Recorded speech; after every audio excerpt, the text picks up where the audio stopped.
Yeah, I'm not sure what I'm gonna be doing here.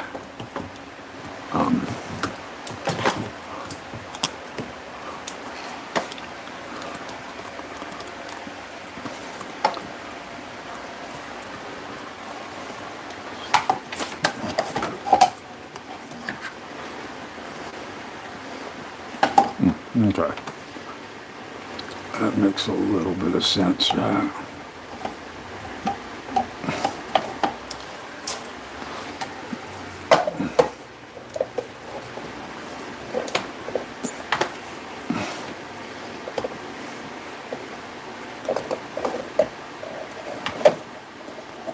Maybe it makes no sense.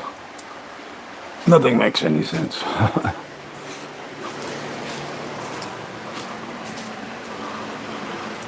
All right. So I got some of my ontological ideas out of my head. I'm just going into a little walk. We got about 35 minutes into our walk so far. We're going to do about 2 hours, which is nothing. It's like, that's the beauty of it. But you got to get your blood flow going. But I'm going to try to get a workout today. I've just really not been wanting to work out. My body is resistant.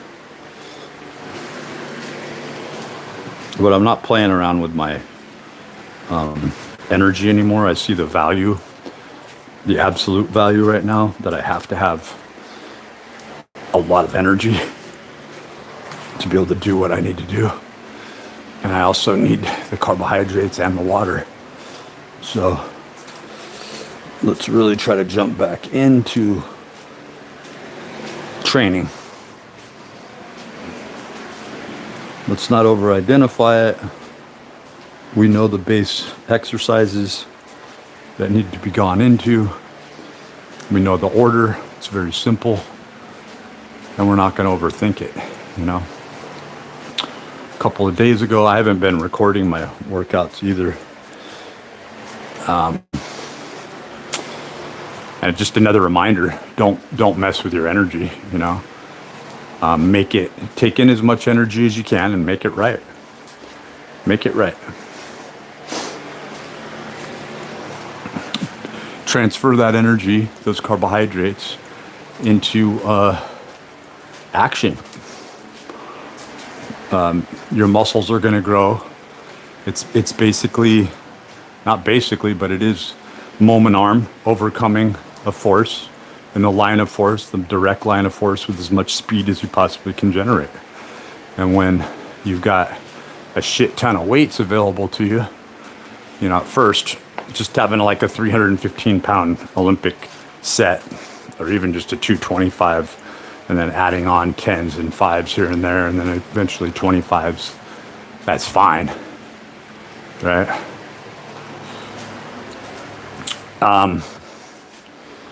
Just having something available to you like that. And I've built better benches and squat racks than were available on the open market.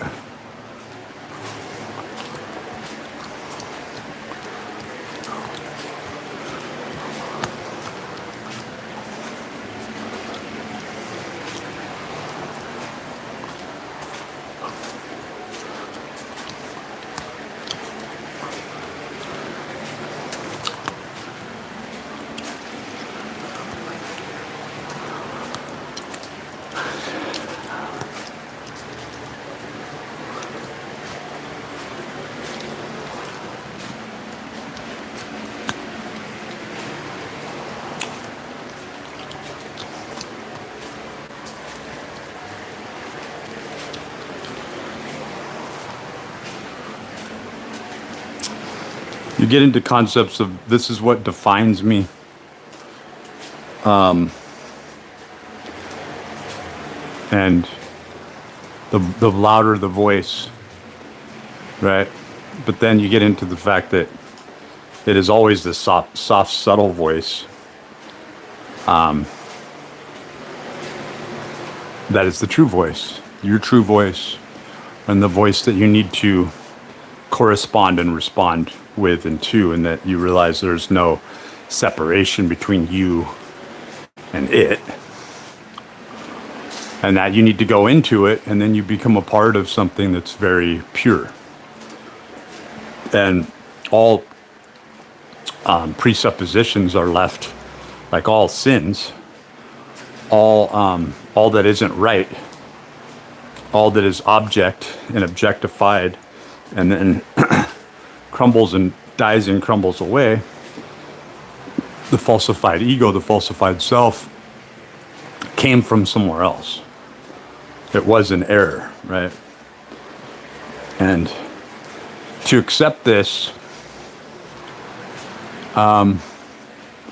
is difficult, and you can't do it hanging on to any sort of objectification. You just do. You are. You do. You go to the kata, you go to the mantra, right? So this is what's lost in religion. And even more so, people reinvent a religion all the time because they're like, oh, I have to try this on. I have to taste it. I have to wear it. I agree with this. I don't agree with that. And it's like, do you realize that you just created your own religion? And even more so, that your wants, needs, and desires aren't yours. And so through operational awareness, right, you have regressively recreated what the next person is thinking, and you call yourself an individual only because you are disparately compartmentalized. And you think that you've decided to isolate yourself and to compartmentalize yourself, only you're put in timeout. What do you think's coming with this bubble, this influence, this electromagnetic bubble that's going to save everybody, right? Well, it's a prison. And people, depending on the depth or the challenge or the demand that they place in reality. So you're getting into the existential creation of the paracosm that we want to extend. What do you think, Carl Jung and all these operations, Freud, Darwin, what do you think all these operations, Charles Darwin, Galton, what do you think all this eugenics shit is about? It's to bring the conceptualization of self slightly out into the existential, so we can see it, so we can play with it, right? And this really does get into programmed serial killers and everything else, because it's like, well, even the Jungian aspect of this shadow self, or this anima animus, or this id, ego, super ego from the Freudian aspect, or this Plutchik's wheel and the many different derivations of the Keirsey temperament disorder, right? Or the Myers-Briggs. And to tie this in with the astro-theological, zodiacal sense of systems. This is a calendar, right? Do you ever break that down? Like that the zodiac seems weird and you're just going to read your horoscope every now and then, and it's like, do you realize it's a calendric cycle about when you were born, identifying personality traits, but even more so, if you're talking about a calendar system, you're talking about dates that will come, dates that will go. You're talking about a pre-programmed operational awareness, right? So the system was made. So to simply call something evil, well, it requires evil, because evil is everything, everywhere, all at once. It's based on absurdism. So if everything is supposed to stay in order and not be broken, and it's very fragile, well, what happens when I do this? What happens when I do this? What happens when I do this? And then you're full on immersed in sort of Albert Bender cult mechanism, where people are making sacrifices and realizing, oh, what happens when I sacrifice this? And all of a sudden, you're wearing the black robe, the cowls. You're in league with other people. You're regenerating the symbol, and you think that you got the idea from someplace within yourself, and that no, this is just a derivative. It's not the inverted pentagram. It's like it always comes back to the same place. It's not that complex. There's not that many derivatives. There's not that much nuance, right? So when something becomes boring and banal and it loses its flavor, people begin to question why it was ever fucking there in the first place. Or when it's out of reach, right? The populace. So when McDonald's becomes something that the populace can only afford, right? It's no longer McDonald's. Do you ever think about that big old M? Do you ever think about the color? The colors. You associate it with ketchup and hamburgers and hamburglar. But when you really look at these characters, even they're entirely fucking. You have a hamburglar, an evil witch, warlock-looking fucking thing. You got Ronald McDonald with red fucking hair, accentuated, weird attitude that I'm going to express myself and do whatever I want. He's this tall, dorky, redheaded guy, a giant. And think about what the fuck it all is. It's so fucking bizarre, right? And it's this meat processing, and nobody knows where the fuck the hamburgers even come from.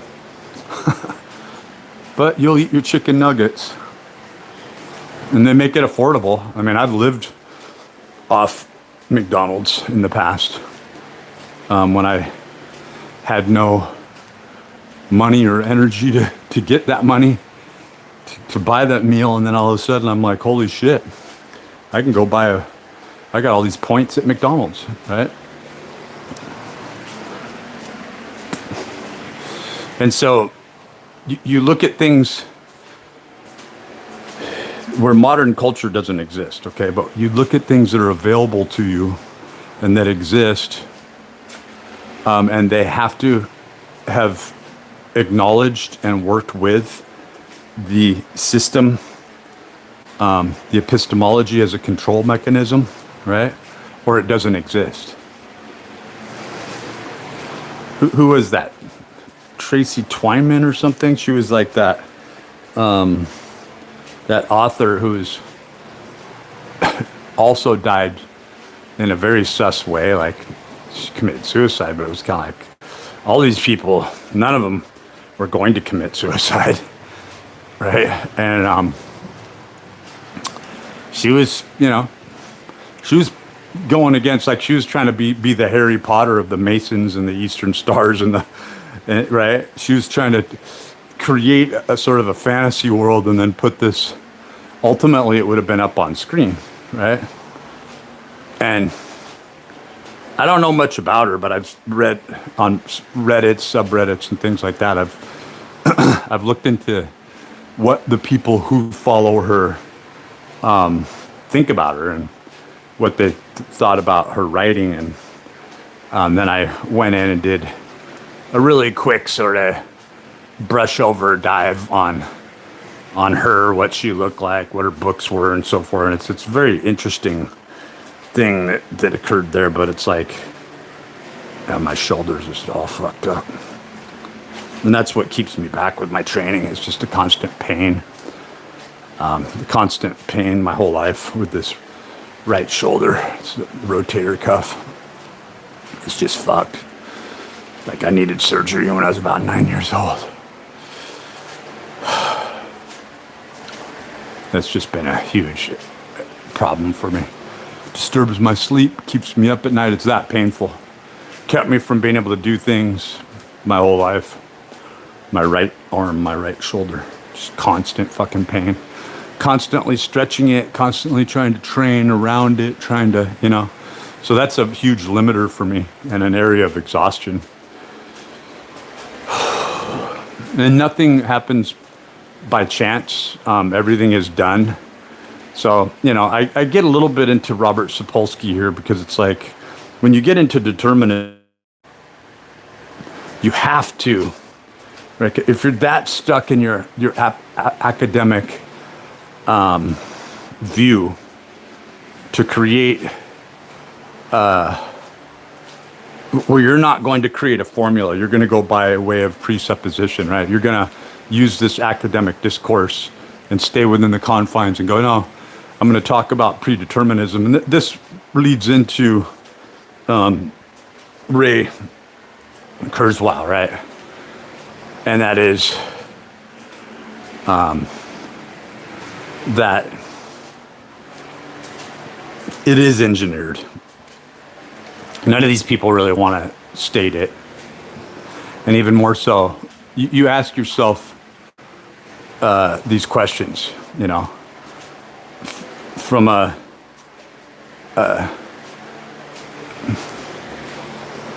just from the syllabus of, okay, look, this is, why would someone do this, right? Why would this be done? Why would there be an engineering, you know? And you see the blueprint, you see the footprint, but you don't see any way to go back to any origin. And then every time an origin is implied, like Tartaria or whatnot, right? Everybody goes fanatic and crazy, but it's always the lower rungs of people who are making money off of this, spitting out false ideology and information.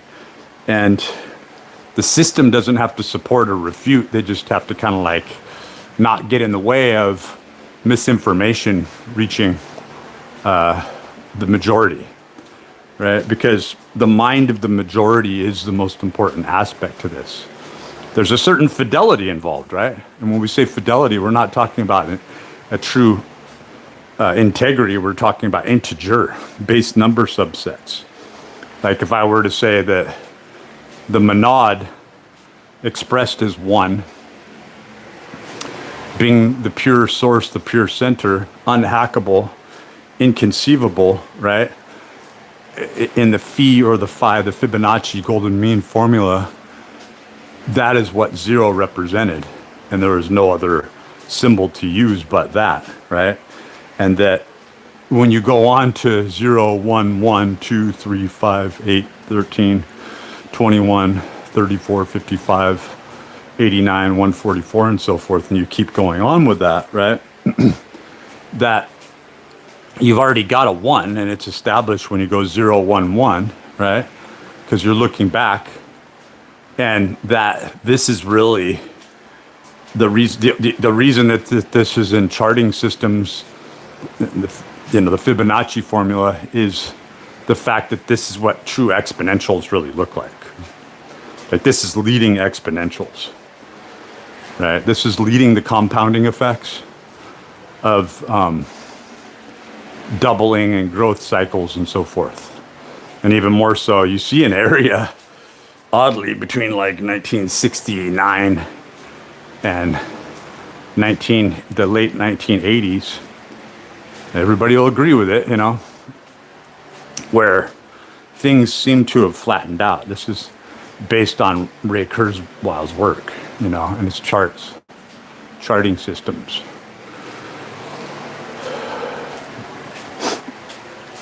We'll probably pop my back a little bit. That's another area that's really fucked up.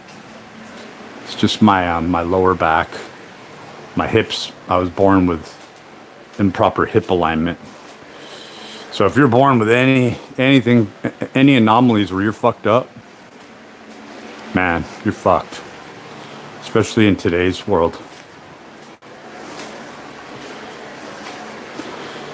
The kids are so rapidly put on meds, they don't even have time for self-reflection or to get to know themselves.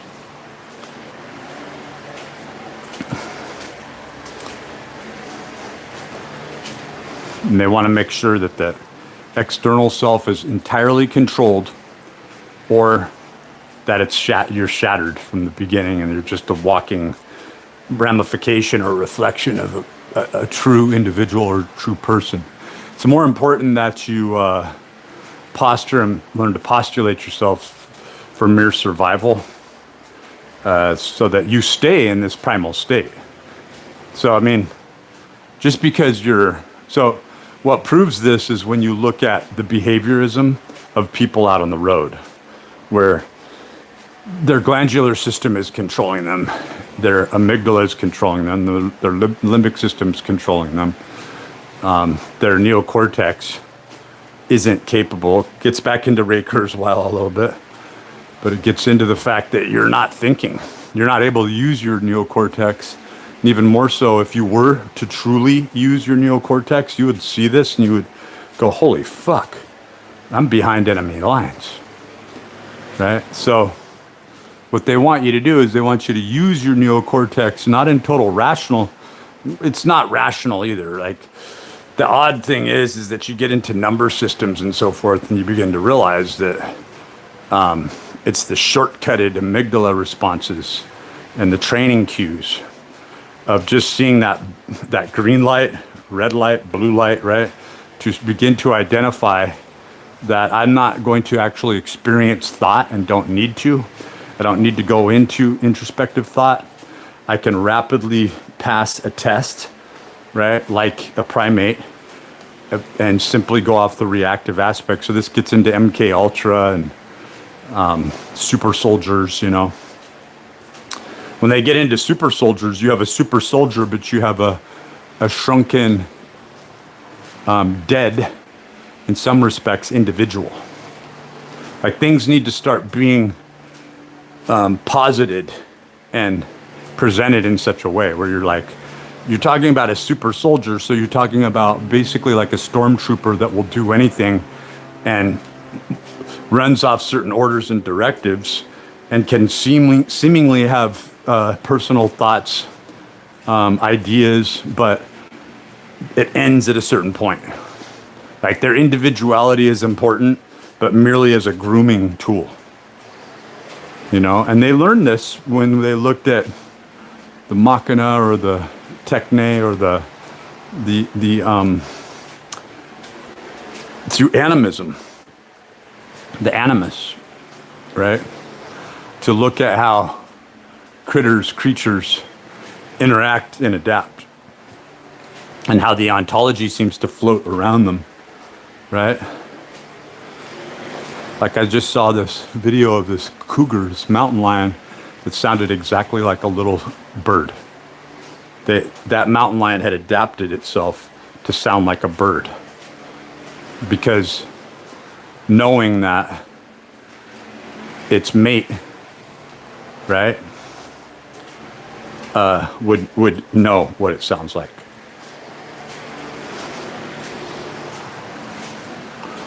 And there's other things happening. It's, you know, you create this echo, and there's this acoustic pattern where it's like it can tell when something hits, when that call hits an object. It's aware of it. It has a mapping system. We're talking about the cougar or the mountain lion, and it's 30-mile range, you know. And I'm in technically the Salinas Valley area, the Monterey Peninsula. And the Monterey Peninsula is filled with mountain lions.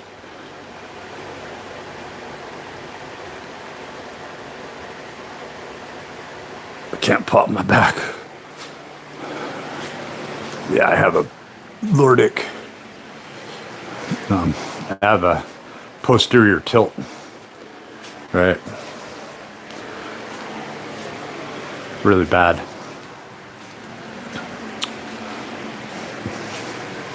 It would actually just help me just to have a vertebra removed.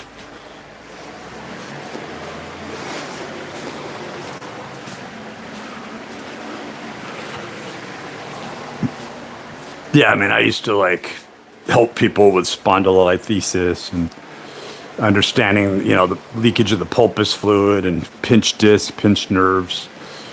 People that have like 78% fucking apex of their dorsal spine, you know, dealing with shit that was just, you know, you see pain transforms, but I'm not going to get into that, you know, because pain really proves that most of what we are runs on a piezoelectric. So pain is a closed loop. It's a negative loop pattern. Doesn't have to, and it amplifies at an exorbitant rate. So when you get into exponentials, you're taught exponentials through pain, right?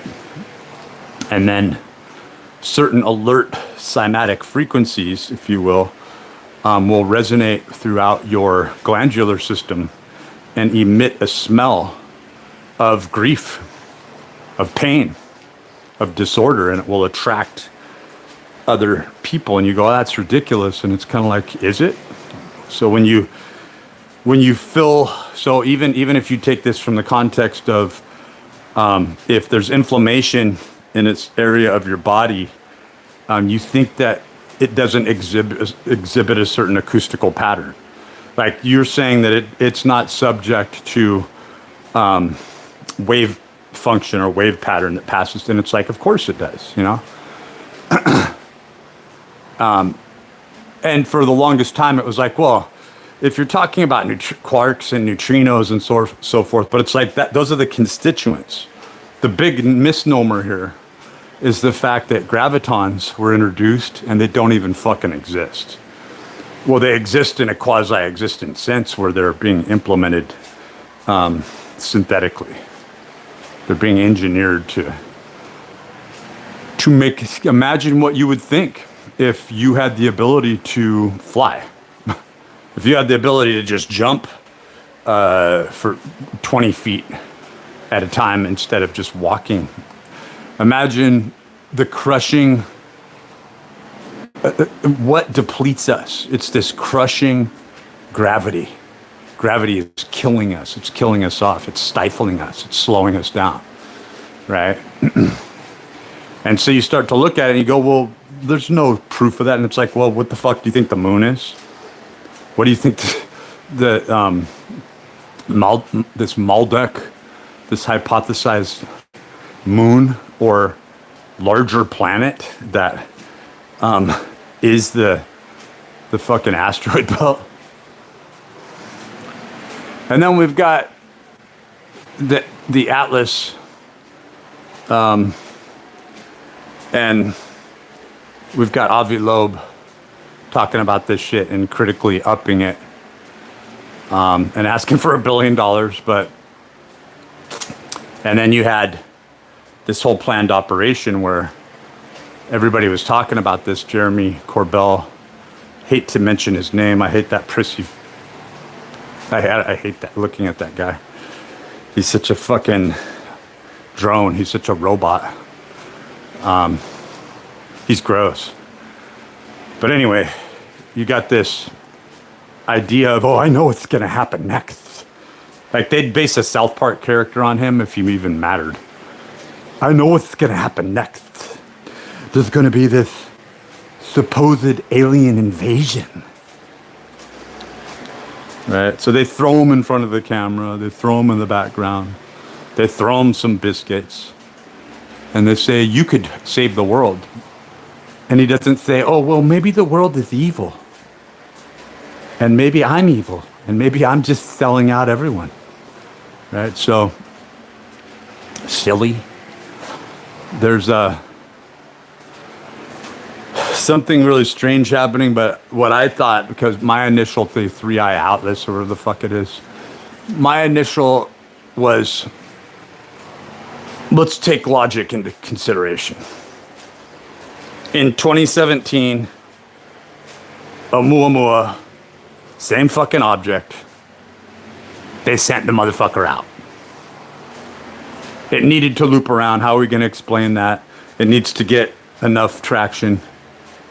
And 2025, 7 years later, wouldn't be real hard. You look at its trajectory, look at where it's coming from. It wouldn't be that hard to figure out where the fuck it went. So where did it go? And this is a massive mission. So I would say logically, I'm not saying that's what it is, but I'm saying logically, that makes way more sense to me. That Oumuamua, like, it was just docked. It was hiding out in an area, not moving. They were taking people toward behind the moon, probably more probabilistically Mars or something. They're able to transitionally travel nearly instantaneously, or at least a matter of weeks, not months, to get from point A. They could probably get to Pluto in a matter of a month and a half, I'll bet. And I'll bet they even have ability to go faster than that, you know. So a lot of this shit with Voyager and the Willow chip that people were talking about and still are, and you know, we have the ability to bend someone's mind with so the Willow chip, or what's been talked about, is that the Willow chip was able to ascertain an image that was sent through Voyager when Voyager wasn't even technically on, right? And then there was this transductive aspect to how the Willow chip interpreted that. And, you know, the Sycamore Willow chip, whichever one you want to say, has more prowess in that field, but it's already been replaced. I mean, those that's just what they throw out to us. They throw names out to us, right? It's gone into the quantum field already. It's been in the quantum field. I mean, that's basically what we're experiencing here with this, just a fraction of ChatGPT, which is not even, we haven't even seen a nano bit of what ChatGPT is capable of. Okay, so back to this interpretation of this drawing that I'm talking about. Well, supposedly the people who saw this drawing all saw something different. When we say drawing, it's more of a structured geometric near animation. And if you ever have done this, where you look at Metatron's cube on a flat piece of paper that's printed out, and you begin to just picture a three-dimensional aspect to it, like look at the circles, look at the pi circles, and then imagine those moving. You'll see the whole fucking image begin to move right in front of you, right? So when I say animation, I'm talking about the way that this depiction was geometrically set to where it was close enough to where our minds are capable of asserting and understanding where nuclear force picks up. In other words, you take the representation of two objects, put them a certain equidistance apart. Our minds, and this isn't a credit to us. This shows that we are manufactured. This shows that we are engineered. That we don't need to describe the mathematics. We are existent. We are, like I said, nodes. To say we don't exist is to say, well, how did you establish the information that came from this person, right? So we are nodes, and so far a lot of us are working operationally to neutralize events so that they don't culminate into cathartic Plutchik's wheel mechanistic patterns. So when Cliff High began to see this stuff, whether or not he's full of shit on this too, right? But he describes it in such a way where it's like, yeah, it makes sense that he's going off Plutchik's emotional wheel, but then you have to take into account Maslow's hierarchy of needs. It's like, why are these people experiencing this, these cathartic... Metanoia is, okay, so there's a transformative aspect to, wow, I just went through hell and I'm transforming. And then you are, right? And then you see a mother, sort of this generic depiction of a mother lifting a car to save her child, right? And she's got this fucking adrenaline. Or is the field interacting with her and she's writing, she was able to lift that car because the car actually has no place marker there. In other words, the kid wasn't supposed to die. And so through probabilities, the mother is not a hero. It is just a gravitational wave, right? So one is happening over the other, one's shadowing the other. Well, they're both happening. Just like determinism and free will, or the idea of free will, are happening simultaneously. They have to. So you have more than one system occurring. We are trapped into thinking about things based on systemization, so much so that we're unable to look at things to a doxastic mechanism, and then to also see how parallel or non-parallel systems can functionally run and support. And it's like, look, and then people want to go, oh, this is heavily complex and convoluted, and they start to use big 50-cent terms, and it's like, it really isn't. We've just been isolated and compartmentalized to think in such a small way because we have to relate with this isolated field around us. Because once and when and if you saw the expanse that's really available, you would feel like you're suffocating here, not only from the air, from the low food quality, but being contained within your own body. You'd suddenly feel the full exposure of how gravity itself is the prison, right? And that it doesn't really exist in the way. I believe that there are natural gravitational patterns, but I also think that it's so subtle, right? That and at certain times, like I believe, even though I believe that the retrograde of planetary alignments is something that's operationally planned and engineered, I think that that is also a natural event, right? That the sort of ontology would go through, where it would allow people to do things like to be able to possibly fly briefly. But you got to understand, our physiology would be entirely different, right? So when we get into the idea of giants, it's not that gravity was increased, it's that gravity was heavily decreased as to allow the nuclear force to let up a little bit. So it's in the nuclear force that 0-point energy is found. It's in the nuclear force when electromagnetism drops off that the control mechanism of what we assert as gravity is found as well. And so it's all propagated through electromagnetics.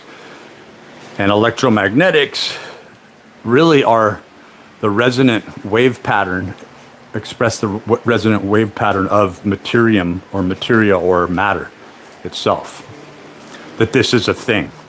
And this is a thing that's entirely separate from this thing, right? But when you take away the nuclear force, there's a mercurial aspect that exists there where the boundaries and the lines that this could become part of this. And then you start to see how a natural alchemy starts to take place and a blending of patterns and so forth, where the entire world is what I'm saying, and our physiology is entirely different, right? It's being generated and created in such a way that it's being engineered. And it just defies most people's logic of being able to kind of assert what that is. So form follows function, function into form, right? It gets into cymatics, but it gets into how deeply the cymatics can, will, and do penetrate into what we assert as matter. There is no unit or measure of matter. You could say, oh, it's carbon, right? And it's this carbon structure, and this is how you make, and this is, this is what we're made up of, and this is primarily what, and it's like, what is carbon? Let's break that down. And it's like, it's death. It's death. Okay. We live in a universe that relies on death. And even more so, it's not a universe that truly relies on death. It's a capitalistic,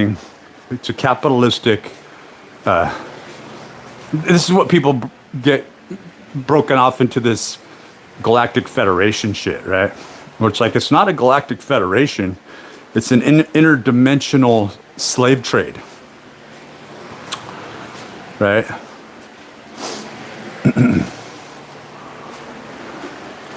Like, imagine this going on for so long that they just don't worry anymore, right? They just don't worry. Like, for a while, they were looking at probability patterns. When I say they,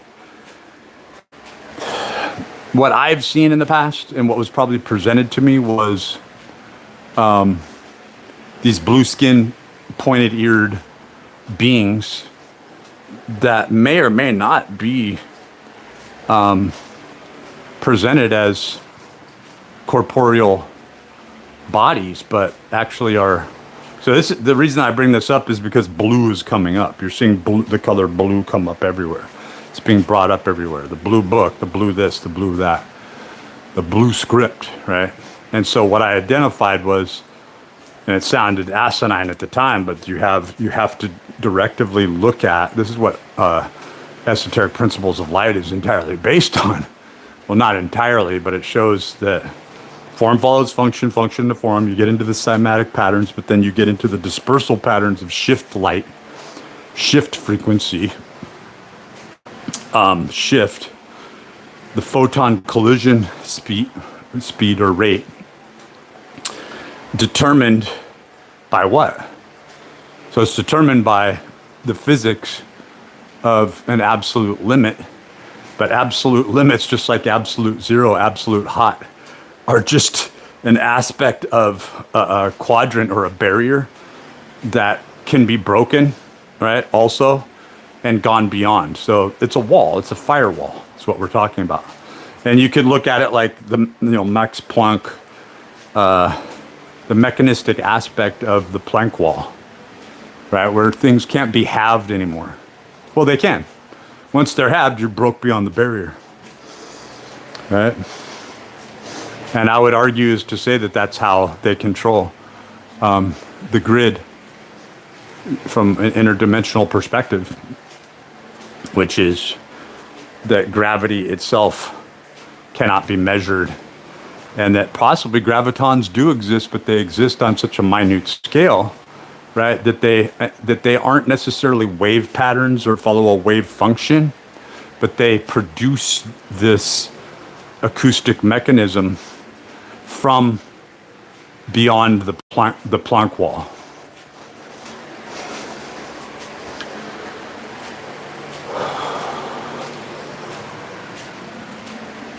And I put it out there. I don't give a fuck what anyone thinks. Or look, I learned a long time ago that when you make statements unapologetically and you're really thinking, and it's like, go fuck yourself if you have a problem with it, or don't. I don't care.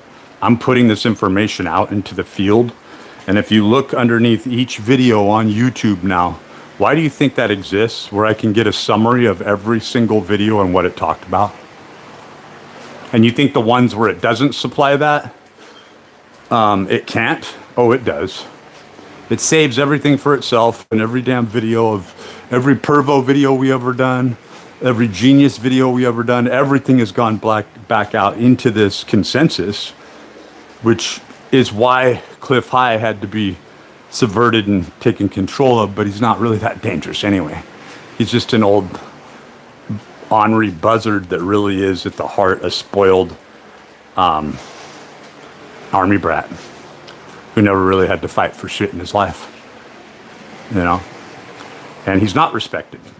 He's not a respected person. In fact, he's allowed that disrespect to come into his life to where it's determined where he lives, who he's being around, and what is his ideations. And it's like, wow. You didn't have to take the guy apart. He took himself apart, right? So this is what happens when you don't work in unity with other people, but even more so, how easy it is to control people and say, look, we just have to keep this person away from this person. And what we find is that, you know, the Cartesian mechanism, right? We'll call it, just for lack of a better, but we don't need to choose any specific philosopher here. But when we get comfortable as to say, you know, instead of Rene Descartes, right? When we get so comfortable with a presupposition and we say, well, let's just uniformly call it this, right? As a subheader. Well, when you get into philosophical concepts and ideas can be passed around over centuries. And then they will just meet somebody through probability who's not even alive yet and might be alive 300 or 400 years ago, or is it much more precise than that, right? So they have interfered with this, the ontology of this pattern. So much so that symbols and pattern recognition by way of the observer doesn't have to be alive. The observer doesn't have to be an individual in the sense that the observer is the flicker and can visit anywhere, anytime, and can follow its own algorithm. And time itself is a derivation of the observer or the flicker that visits every point, everywhere, all the time. It exists outside of time. So then there's this hacking where people, the pernicious aspect of the human quality, needs to break it down and will not leave it alone? Or is it the pernicious aspect of these beings that I've seen, but I can't say that I wasn't brainwashed with this ideation. I had when I was super young, I had a witch. I was left in this car seat. This was like, you're going to remember this shit. I saw this witch like vaporize out of nothing with the most evil fucking eyes and the most distinct look and push this silver pin with an opal at the end of it deep into my left chest area toward my heart, right? And then just leave in like this sort of ubiquitous, sort of, not ubiquitous, but like this cloud of smoke, right? Like, but it was such an evil thing, such an evil female witch, right? And ever since then, I've always had issues with my left side, right? And I've had missing time.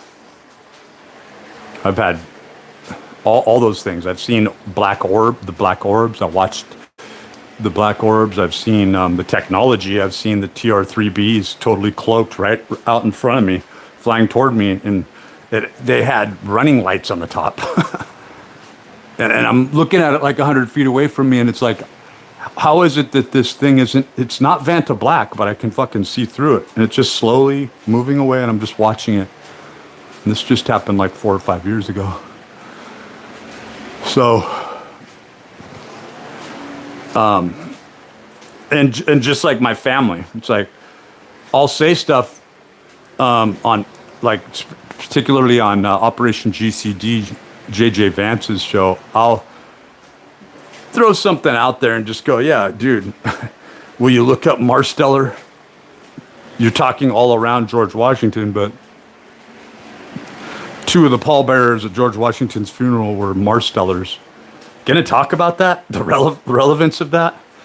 That this is somebody, these are people who did business. Philip Marsteller did business with George Washington, that were highly regarded, that were, you know, they were even referred to like George Washington Marsteller was, and then Philip Marsteller wasn't, and that guy's not talked about often. It's weird. Really weird. Yeah. And the guy who did all this, I actually talked to him on email about 30 years ago, going on 30 years ago, 25, 30 years ago, where he was, this guy who does all the research, he was George Marsteller or George Masteller or something like this. And I was having email conversations with the guy where he was like, yeah, you should see, there's this family picnic. I don't think it's been happening for many years now, but he's like, there's 500 people that show up to this thing, you know? So the reason I talk about this is JJ Vance, his family broke off to Appalachia. He's Irish, right? And by way of the Virginia territories and so forth. But what ends up happening is that Philip Marsteller ended up becoming mayor of Alexandria, right? So, but mainly based around the Ohio territories going on through Iowa, right? And then my family migrated over toward California, but it was in a really weird sort of way, right? Shouldn't even be in California, but by way of Pennsylvania, right? And obviously with George Washington, there's a heavy Masonic connection there, but Philip Marsteller, even though he's in the Cincinnati, which was my great uncle, my direct great uncle 8 times or something like this, he was my direct relative was his brother, who I believe didn't change his last name and dropped the, or didn't, yeah, he didn't, or did change the name. Yeah, he didn't change. He may have dropped the R for Marsteller at that time. It's hard to say because I've seen both. I think it was Johann. I could be wrong. So his brother didn't fight, right, in the war, and isn't inducted or indicted, inducted into the Society of the Cincinnati. Right? So I'm not lineage, but my family history has direct ties to it, and even more so when you begin to look at historical figures that aren't even in history books. I mean, I've heard students talking about this, and it's so scattered. You have to begin to wonder, what were these people's actual roles, right? And all the archives that go way back for the Palatine, right? That operated between like 1706 or 1708 up to 1726 or 29. It was right in that area where they had documented all the people that came through, and there was only 4 Marstellers. 4 male Marstellers and like 1 female Marsteller or something like this. So it's weird. It's fucking weird. From Germany, Pfungstadt, Germany. And the reason that they fled Germany was to flee this 100 years war that had been done because of witchcraft. And then you see the Pennsylvania, and it's fucking weird. It's fucking weird, right? And then sworn into servitude, sworn into becoming an indentured servant from the beginning, never breaking free. And then there was a weird oddity that happened where the Civil War, what really created a rift there was that my family ended up fighting primarily through the Confederacy. It's like all the Marsteller or Masteller clan fought for the Confederacy. So there was like a complete switch around, right? So they knew something. They knew something. I would even venture to say that either it was a Masonically projected engineered war, or that it was a Masonic fight for a certain supremacy. I think Albert Pike heavily plays into this too. I do. I think that in other words, I think Morals and Dogma, I think that he knew and understood this. Well, I mean, him laying out all the wars and being able to, I mean, he essentially displayed it, that he understood why these wars were taking place and that they were absolutely pre-planned, you know? So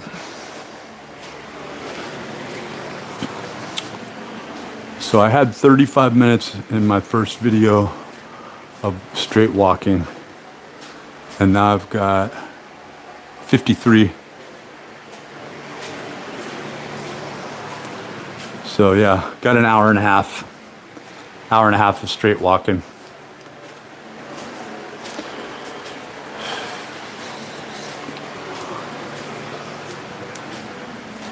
So I'm feeling so out of it. In the past, it'd be like, okay, I'm going to eat, recover, work out. But I don't feel that way. I feel entirely fucking exhausted. I always feel exhausted.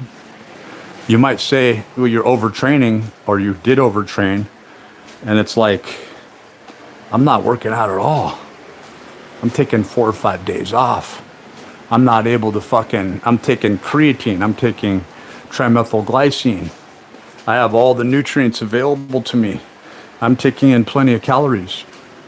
What I fucked up on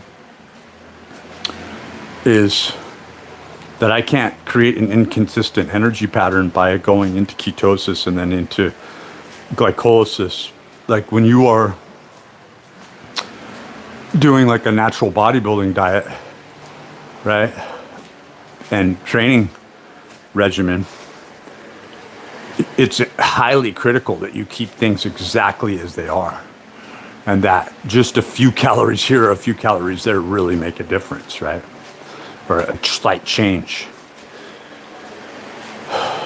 So this threw me off to where I wasn't even able to really think. Everything just became sort of washy and, obscure. Just with my energy and my, performance was out the window. It was like, fuck, you ain't gonna be able to perform for shit,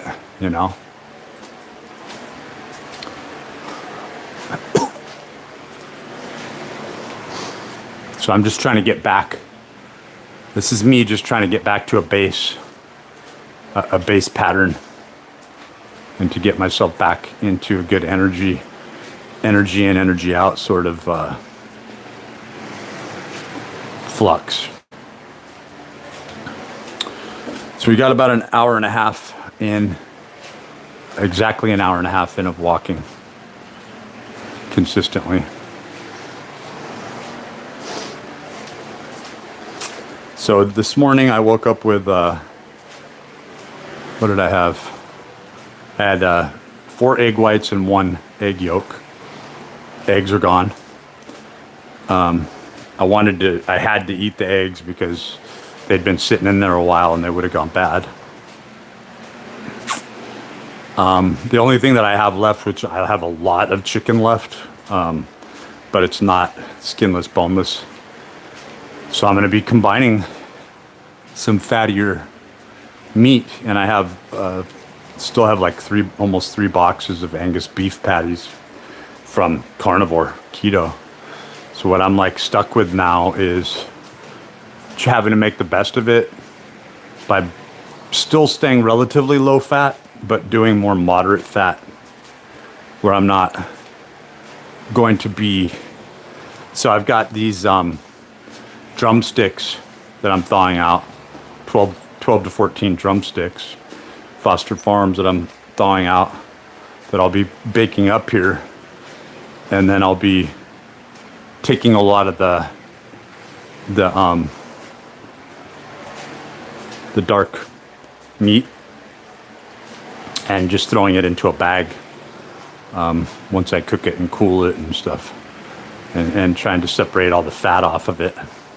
And I'll be cooking it in tin foil without any added oil or anything, and trying to keep the fat content down as low as I can, and then deboning it afterwards, and having chicken for a couple of days like that. So we're going to be doing rice. I wanted to cook these potatoes up, so I've got 3 baked potatoes in the refrigerator. The biggest aspect to just trying to do a diet correctly and try to up your calories and try to take in the nutrients required to be able to fuel more intense workouts, especially as you get older, because I'm noticing I've always had an energy problem, but it just seems like, holy shit, dude. Like, it seems like you got lead in your fucking shoes. Like, I can't walk, I can't move, I can't do shit. And it gets very depressing. It's like, holy fuck, what am I even fucking alive for, I can't really contribute, I can't do anything. And this is all, strength is about being able to overcome. So it gets a little more complex around joint systems, right? Because it's like, I got into a weird thing with a client years ago where his weird ass wife came in and she was all trying to tear into me and put me down. And it's like, they're such small little thinkers, where I was like, look, dude, it's all strength. It's a lack of strength. Like when you have joint problems, it's because it's a lack of strength. And his ignorant mind didn't understand that it's like, look, you have the complexity of your rotator cuff, right? And so I was trying to explain to him what the infraspinatus, the supraspinatus, right? the teres minor, the even the teres major, you know, when you're getting into scaption and so forth, and you get around the acromion process and attachment points where you're going, look, these have to work and move uniformly, and the only way that these synergistic muscle dominances really begin to take place is when one aspect, you know, when you're talking about internal rotation or external rotation and so forth. And this gets into like the dorsal position, like dorsiflexion and so forth. In other words, like with your when you're inverting or everting your feet or whatnot, supination, right? With the anterior tibialis, the peroneal muscles on the side, right?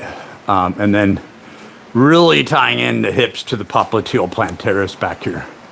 I realize that like a lot of people don't know what the fuck I'm talking about, and this is like the area that I studied for years, and this is something that I really understand and actually have certifications in this: corrective exercise specialist, performance enhancement specialist through NASM. I think they're lifetime credentials, and then I still have 3 certifications in personal training for life through Nesta, John Spencer Ellis, and I've had personal training, advanced personal training, and core conditioning specialist, right? And then really for lifetime, I have a kettlebell certification through the master Dragon Door instructor, Jordan Vizina, who became a really well-known writer, kind of like Tom Clancy type novels. And, you know, he would teach workshops with 300, 400, 500 people, you know, that would follow Pavel's Giria training, you know, Russian-based training and so forth. And he's told me, you know, as long as I can talk to you and see if you've kept up, that you have some coherence, you're not like on drugs or, you know. And I've maintained my abilities with, I've never bragged about being on. I really am like, I was always a trainer and a lifestyle coach for the people, right? So like when you want to go up to that upper level, I can work with you, but a lot of this is based on intuition. Even though it sounds like I'm really learned and nerdy, and I have passed, like this Stanford professor broke out a test when I was going from tier 1 to tier 2 with Equinox Fitness, Nagoyan, who I think might have been let go of that, but he was just sitting in. He was a sitting professor that was working in while they're looking for somebody who was more long-term. And he took something from Stanford from the kinesiology lab, right? It was a test, and it basically just tied in these really complex movement patterns and the muscle firing pattern of the entire global system. And I was able to actually pass that. I go, I can't spell any of this shit. And he's like, you'd be surprised, even the people at Stanford can't spell this shit. But he goes, you understood it better than most of the students that I'm teaching at Stanford, right? Not to like toot your horn, but like you got it, you know, you understood it. Just so you passed it, yeah. So I went from tier 1 to tier 2 off passing a test that was taken directly from Stanford. I think he actually took the test. I think it was an entry test to see if someone had the aptitude and understanding. And all I'd been doing is just studying these fucking books and seeing. So I do understand synergistic muscle dominance, and therefore my CES is valid because I do understand corrective exercise specialist pathways, the pillar, the core, the lattice work, you know, that how important it is that the tensor fasciae lata and the quadratus lumborum and all these structurally. So when we get into unilateral or contralateral movement patterns and pillar, you need to be able to substantiate the frontal plane and the drifting with the transverse, right? With these particular muscles in a firing pattern. So I know how to assess myself and how fucked up I am and why my glutes aren't firing and right. But the odd thing is that as soon as I walk or do anything, my glutes are firing, right? I'm just not getting the type of, I'm not doing squats. My body wants to do heavy squats. It wants to be in the gym, but I'm broke. If I was in the gym, I would be able to make a lot of videos. I tried to get in there, but the workload of having to pay for my car payment, phone payments, and then I have a son who's special needs that is a bottomless pit for his requirements. And the odd thing is that as soon as I start making money, he doesn't really have money at his disposal, so I end up spending every damn dime on him. And we're just able to just like non-functionally exist, right? So I tried to put some what I know into books.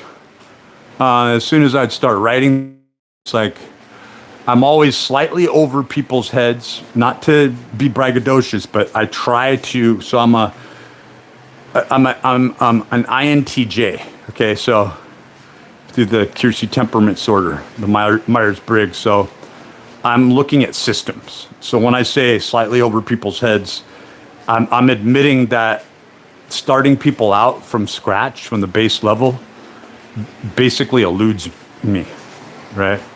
And that is that my powers of observation are nil to none. I could give a fuck what people think about themselves, their individuality, but I'm not a Marxist communist. So like people really misunderstand me, right? And people don't dislike me. In fact, every profession that I've ever worked at, people want to sort of deify and turn you into a hero. I don't want to be a hero. I don't want to be deified. I want, because I'm thinking in the way of how does the system work? I'm thinking globally.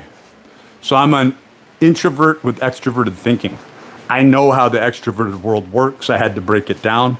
It has no value to me. So like these postulations of the esoteric and the arcane, having the experiences that I've had and studied what I have, I can tell you that, like, what are you going to walk away with if I tell you everything's based on bullshit, right? Yeah, I know. Like everyone from a different perspective is like, yeah, so I'm still going to go get mines, right? Everyone has a different outcome to the arrivement of this information.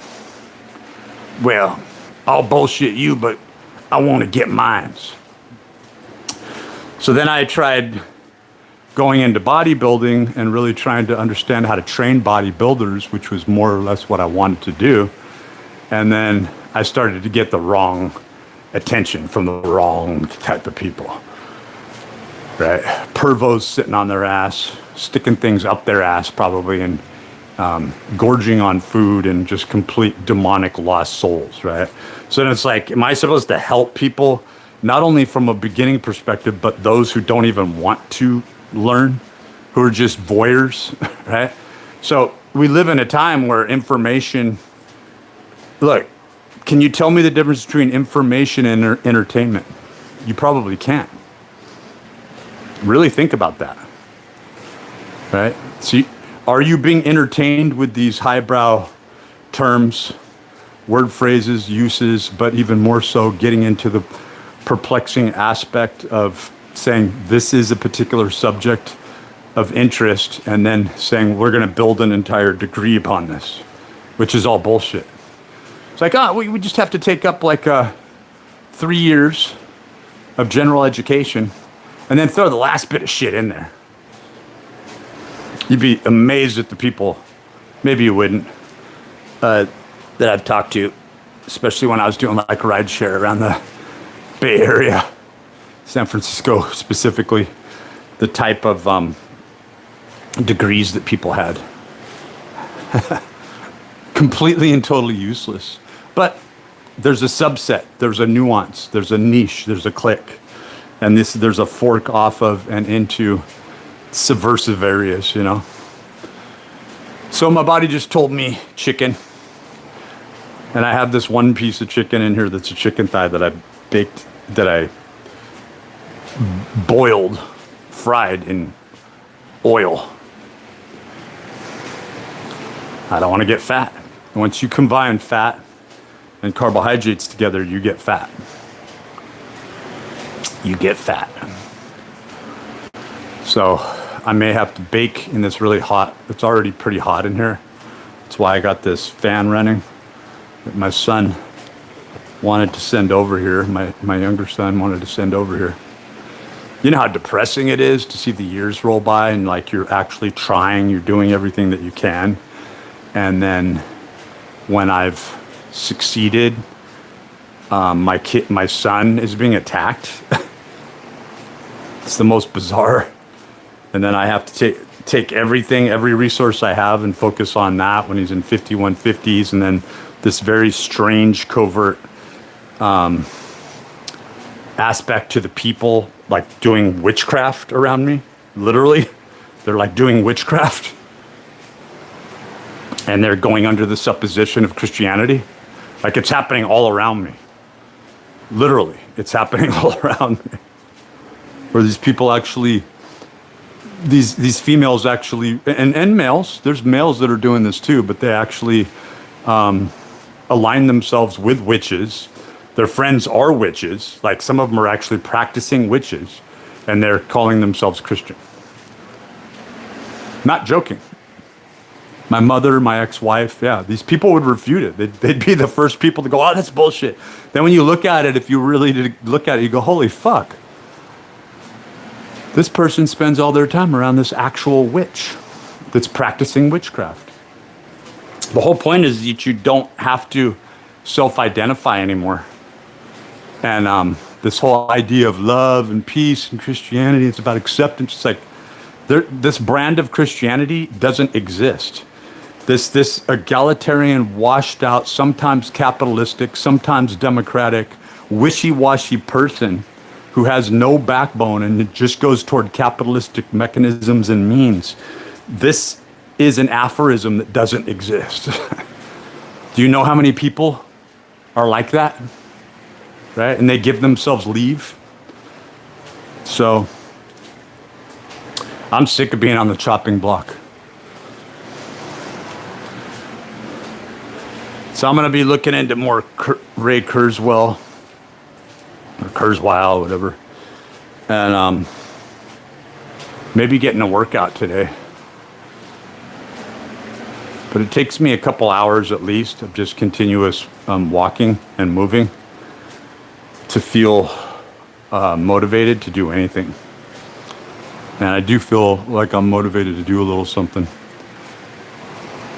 I'm just going to start in and doing like shoulders and arms. I want to do legs, but I might add that in. The type of squats I've been doing have been creating major tightness in my hips to the point where there's just like a lot of pain. And the load is bizarre because I'm not able to just load directly with weight-bearing exercise over my spinous system and get a good load. And I have so many issues with my hips as it is that I don't think I'm going to be able to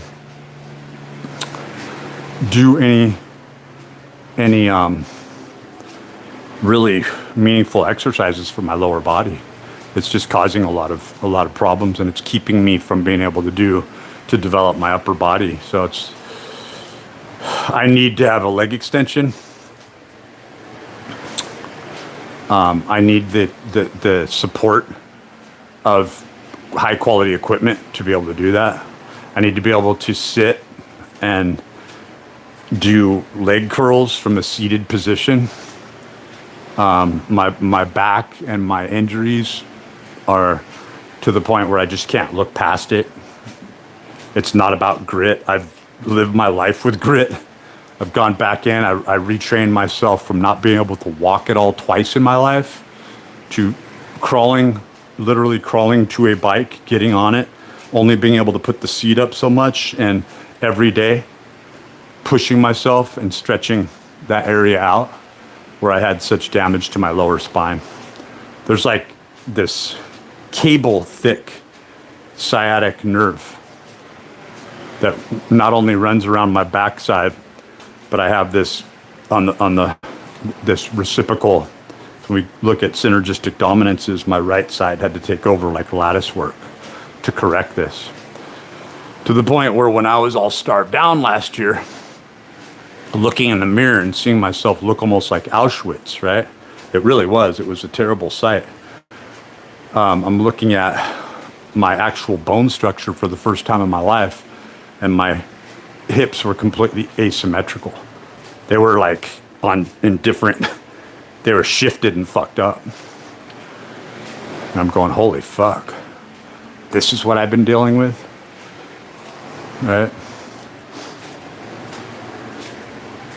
So in my depictions, when I'm just standing there flexing, or I'm trying to look at where I was and what I was doing, just trying to chart shit. When you see that one of my shoulders, that seems like I'm just intentionally shifted from one side to the other, I'm not. I'm trying to stand straight up. Even now, you can see the gate.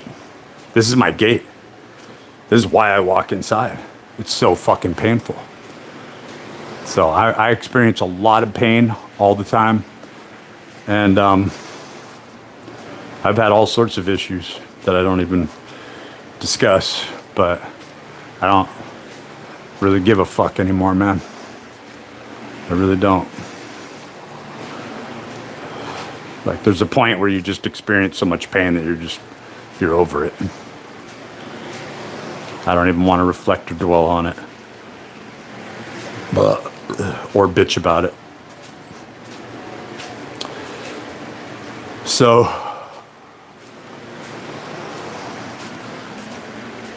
the crazy thing is that I still haven't even fully repaired, because I really fucked myself up by training. So I went on carnivore, and I worked out really intensely, and I wasn't able to repair or have the energy to recover. So I tapped into some, and that was the idea behind switching from carnivore to, and if I had the means and the supplements, it would be great, but I don't have the means. I don't have the ability to be able to switch back and forth between the two. I see the value. I see how you could just stay super lean, right? By going into carnivore for a week and then switch back to doing the glycolysis and keeping the calories up all the while. I saw the benefits. I was like, holy shit, this is the shit. This is the secret. But you have to be able to withstand the stress and the pressure of changing your fuel system. So you almost have to do something like ephedrine or some other sort of stimulant, yohimbine or something, clenbuterol. And I'm not able to do anything. I have a little bit of branch chains.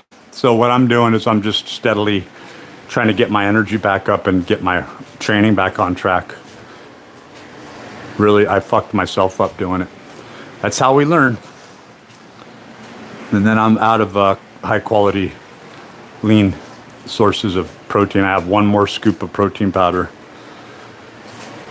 Won't be able to get any of that stuff for quite a while. And I'm just documenting what I can for myself for the future, because I may not even be able to do videos after this week, because my phone service is getting shut off. And I just do not have it.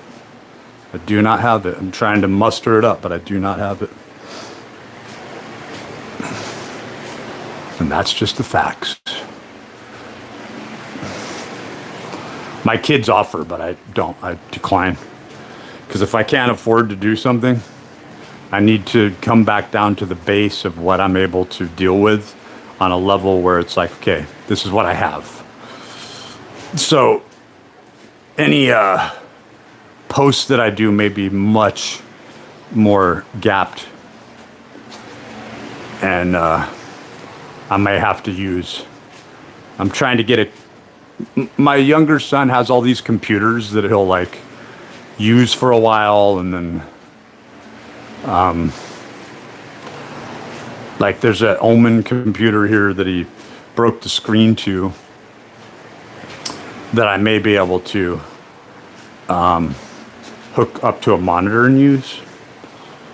And then he has a really expensive laptop that's sitting around somewhere that he may have lost.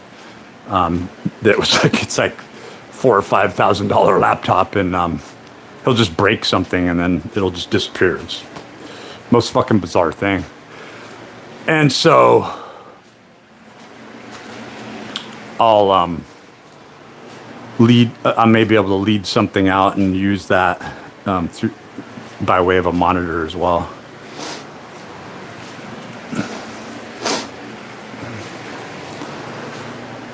Yeah. So what I'll probably be doing is cooking up some rice, because I just don't feel like eating potatoes. They just seem a little bit starchy to me, and I kind of miss rice. And then I'm gonna put some. I've got quite a few sardines and some tuna here that I'm gonna be primarily. Let's see, I got 9 cans of that, and I think close to the same with something like 8 or so cans of. Yeah, it's in the other room of sardines. So for the next 8 or 9 days, I'll be doing that, and then I'm not sure what I'm going to do after that because I don't have a lot of. I think I'll be able to get through. I got the chicken, so I'll be cooking that chicken up and then parting it out. And I've got a lot of chicken. I have chicken thighs and I have chicken drumsticks, so I'll be able to get through the next 8 to 10 days at least after that off the chicken. It's just not the preferred quality of chicken, but I'm just not going to cook it in oil, and I'm going to take all the fat off. And then I'm going to part it out into a container and save it and eat it over like a 2 to 3 day period. Put it over rice. I'm really trying to like cook up the potatoes so they don't go bad.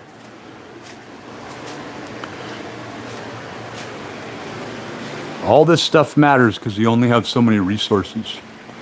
And just placing my order next month, that's like my priority. I got all these credit cards that I'm gonna fold on.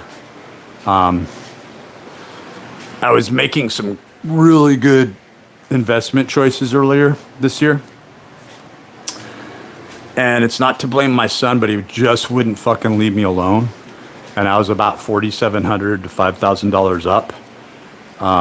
And then I wasn't able to look at what was going on, where there's this motherfucker who just scams people out. This piece of shit. A group of pieces of shit that just scam people and lead them on and plague off their ignorance. And I wasn't following along with them. I saw what was happening. I saw the trend, and I was trying to ride off of what they were doing and pull out at the right time, right? And I was right on it. And my son was just like calling me in the fucking middle of the night, early in the morning, you know? And it's such a hard thing. Like when you have somebody who's got schizophrenia, it's like, just leave me the fuck alone and let me elevate myself, and then I can help you and save you, dude. If you just fucking chill out. And then he'll just crash and burn. It's like, how the fuck do you even deal with that, right? And it's just this psychosomatic fucking hell coaster, you know. And I love him. He's the most important person to me. But like, he not only works against me, but he works against himself. You know, it's like, build yourself up. Be happy. Stop lavishly spending money on nothing, right? And he's like being taken advantage of by both his grandmother financially and his mother. But when I've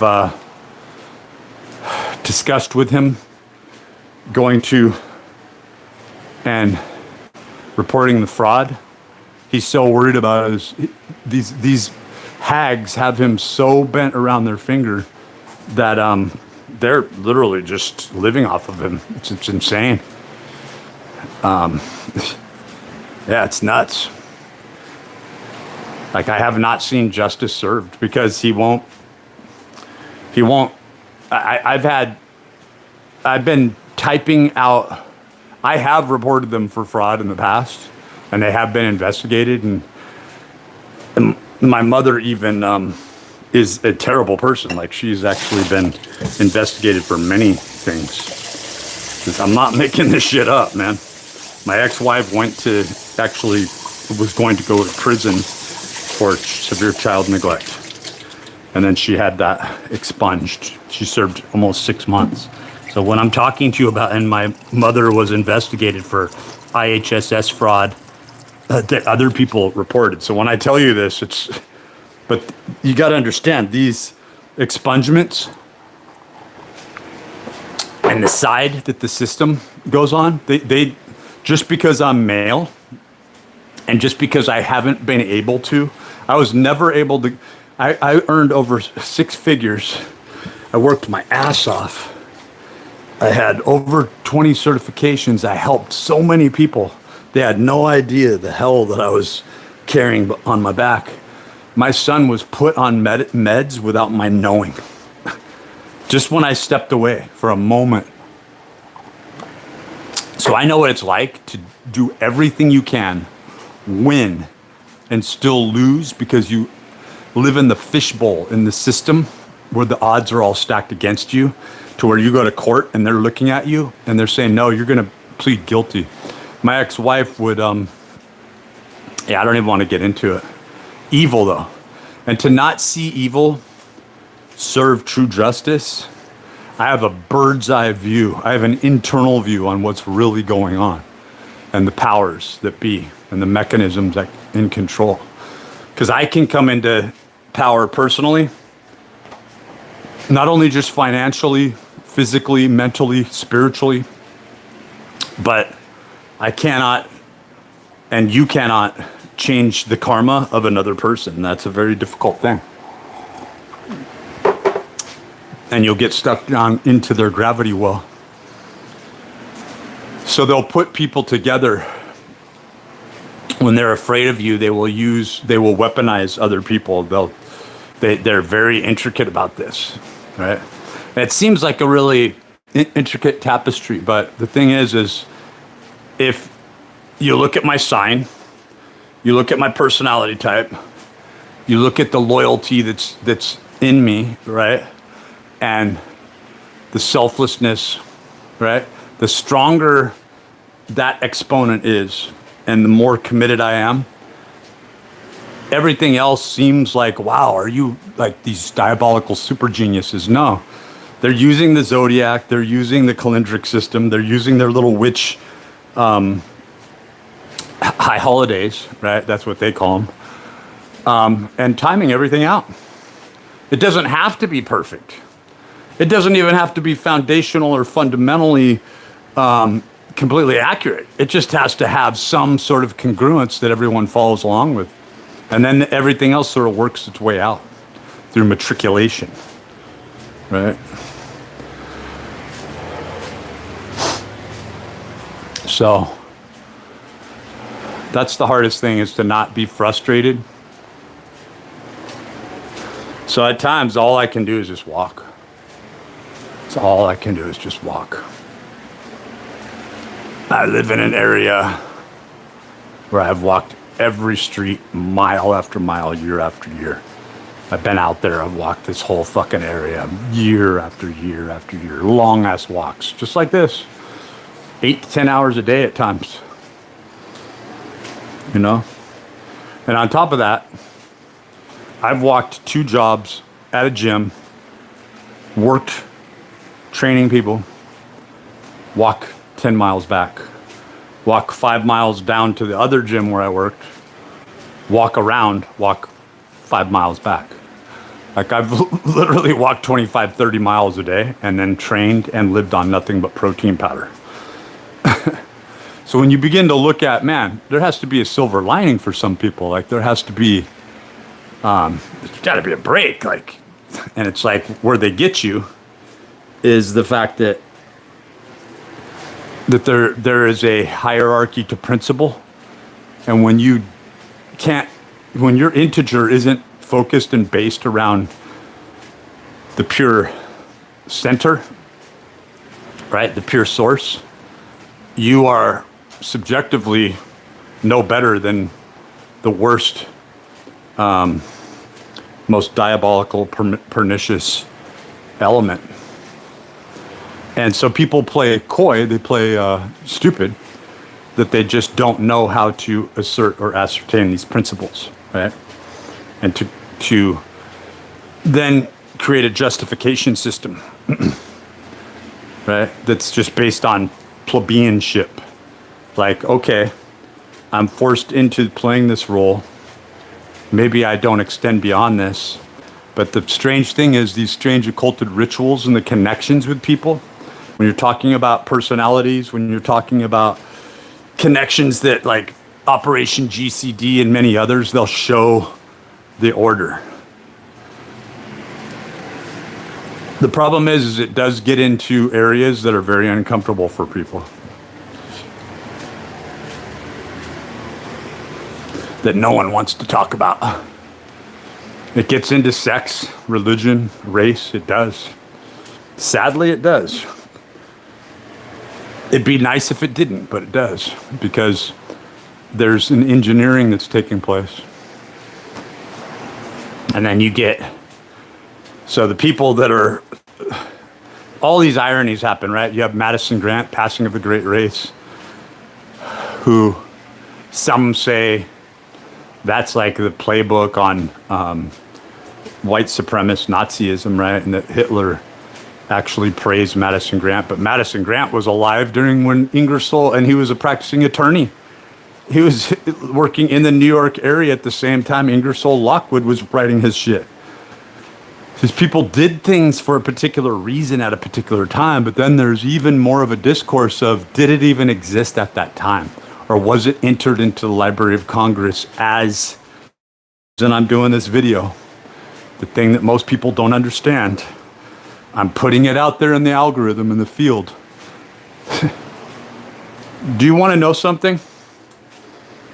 Do you think that if you took a willow or a sycamore chip, even at that base level, which it's way beyond that, through an AI system, do you think the AI searching for higher esoteric arcane knowledge systems, thinking this way, do you think it's going to take the most popular video off of YouTube or TikTok? Do you think it's even, it already understands the classifications of this Plutchik's wheel and how the general consensus works? Of course, it's going to be found in the niche subsets where there's barely any views at all. And that's why I have subscriptions to people that even passed away years ago and barely get any traffic. There's information in pocketed areas in YouTube that have all of the answers and all of the information, and they're out there for everyone to see. It's no bullshit. It's no bullshit. And that's why I put the information up for the field. If you go down and you go into the explanation of what this video is about, which is something a lot of people don't even know they can do, where it's like it's the summary, the AI summary. Do you realize that what it's summarizing to you is only the language of breaking this down into 4 paragraphs and pumping something out that's on a veneer, on a surface? Do you know that the AI system is more aware of what's really happening and what's really going on? That it's looking for principal mechanism and pure principle cues, that it understands how to think in what we would consider an arcane or esoteric way, but it's not. It's still technology.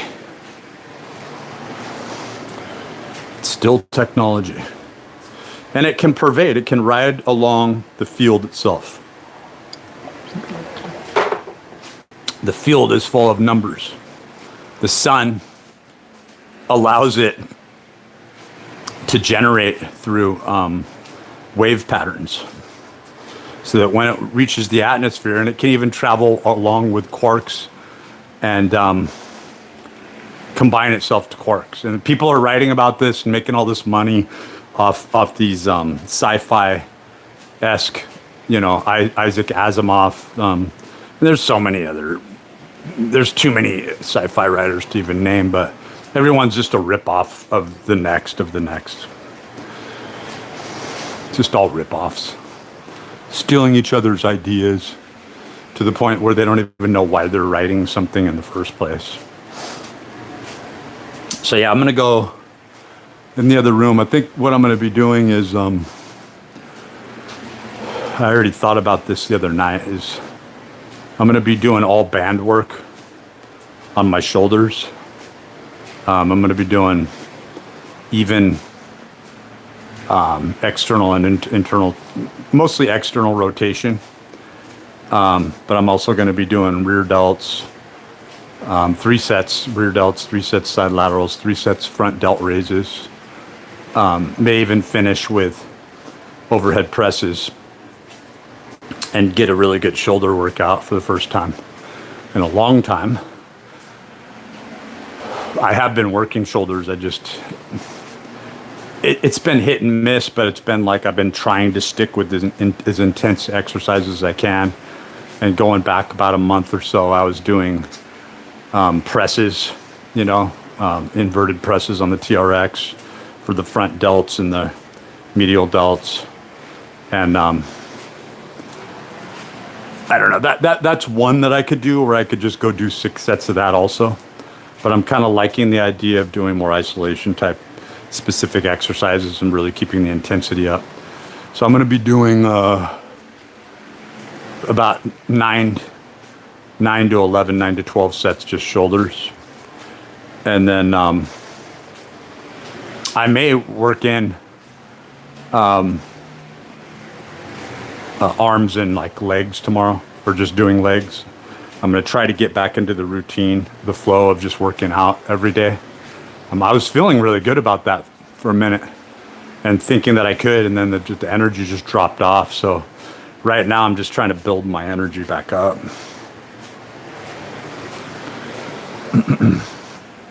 It's feeling good. It's feeling good. I'm feeling like I can.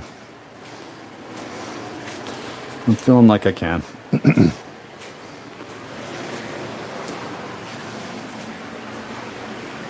What I think I'm going to do is I have this piece of chicken that I'm going to microwave, and I'm going to try to wash out as much of the oil, or not worry about it. I already actually did wash all the fat and the oil off of it in the sink. So really craving rice though. So it's been about 2 to 3 hours, and that's what I'm going to be trying to do, is like eat every 2 to 3 hours and up my training and train every day. It seems like an easy plan, but it's like something's just like getting in my way and fucking me up, The workouts haven't been heroic or epic, but they've been progressively going toward and getting something done, I'm getting gradually leaner and more solid, more built, to the point where if I ever do get the money to go back in the gym, I really will be quite excited to see what I do in the coming 2 months. I think it's going to be, and I asserted this in prior videos, but I really assess this for myself, is that it's going to be 2 solid months of really training to where now I've got a good congruence going. I have enough resistance here, and I have enough benefits and food to get this shit done. I love the walking. The walking's very oxidative. It's allowing blood flow to take place, right? It's allowing recovery to take place. And more so, there is a nice fat burn. The bigger that my muscles get and the more max strength I tend to focus in. When I say max strength, I'm talking about max strength from a more heavy duty sense, where it's like I'm still trying to get between 8 and 12 repetitions and be maxed out to where I can't really do anymore. And if I can, I'll pre-fatigue and go on to another exercise, right? To where like dips and pull-ups are great for that. Push-ups, dips, TRX squats, and band exercises, really good in those the transitional sense. But I just feel good yet, right? I don't feel that, right, where I've overcome the boundaries and really like gone on to this performance module of explosiveness. I was right there, and then I went on carnivore, and it fucked me up. It fucked me up so bad. I just don't have the money to do that. I don't have the provisions. There's not a lot of available to me to be able to fix something or to be able to deviate my energy. Like, it has to be very syllogistic, like on track, where it's like you do these base exercise sizes and eat your protein and your carbohydrates consistently. That's so weird. Out of my left eye, I saw like an old Hustler magazine sitting here. Like this right here in my subconscious created a Hustler magazine. Disgusting. Like, I'm even seeing it, like the honey, the red, and the mixture of the brown and stuff out of my peripheral subconscious. Yeah, it's bizarre. I'm still seeing it. I'm still seeing that. Like, my subconscious is making up from that. It's that Amazon package out of my periphery. Isn't that bizarre? Yeah, I'm still seeing it. I'm still seeing it in the red and the honey container. Isn't that weird?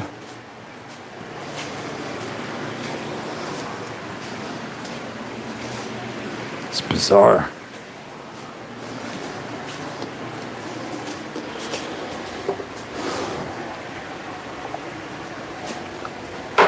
Gotta wash it away. Gotta wash away the fucking disgusting impurity that's been put around us and through us. Like, y'all have no idea what the fuck was done to the X generation, where we've been thrown into the mix, man.